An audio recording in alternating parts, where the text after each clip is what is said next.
Mommy, it's lunchtime, mommy. Okay. Sure. Guys, imagine tiri kutoenjoya zvedu, tiri kufara, tiri kupuka. Nguva dzelunch dzabva dzakwana. Can you imagine?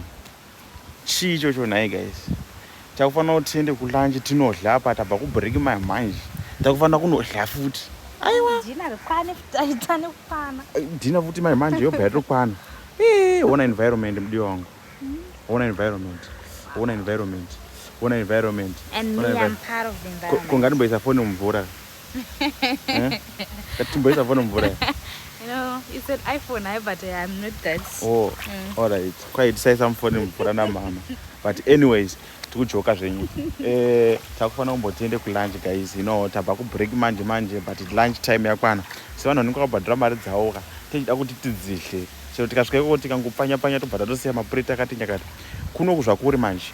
Ungoti ukapinda murestaurant wodya wotosiya mapureti ipapo ukaenda kumasnacks ukanotora madrinks kadi wotora madrinks aya wotoya nemabhotoro. Tamaisipo mabhotoro edu atotorwa. Oh aya. Iwaya mabhotoro aya arotosara pana aya mabhotoro aya. Iwaya tanga tichitoenjoya vanofamba vachinhonga chedu chete chatongoziva kuita kugeza. Ukangogeza wotanga kungofambira enda mumarestaurant uchinodya.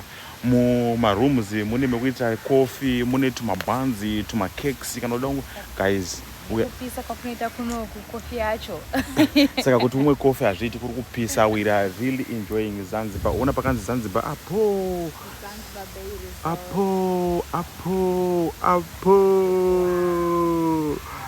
Ndofunga manyatsopaona guys. Aiwa tiri kuenjoya guys. Regai timboenda kulunch, you know. Timbotora matowels edu tiende kulunch. You know, tiri vanhu nemacameras tiri mastand everywhere, every time, anytime. So guys, don't forget to stream our song. Inonzi Rudo rwako rudo ndanzama nyeko ndinewe ndabva tsika mamdinewe ndabvuma ndiri wako aye zvahanzi kiko kapenga hanzi voice rako inyama kwanzi uri kupisa. Manje nechizviseka kendichitandi. Thank you guys for your love and support. Kiki atova musician takaenda ndakutoimba andika toenda baby.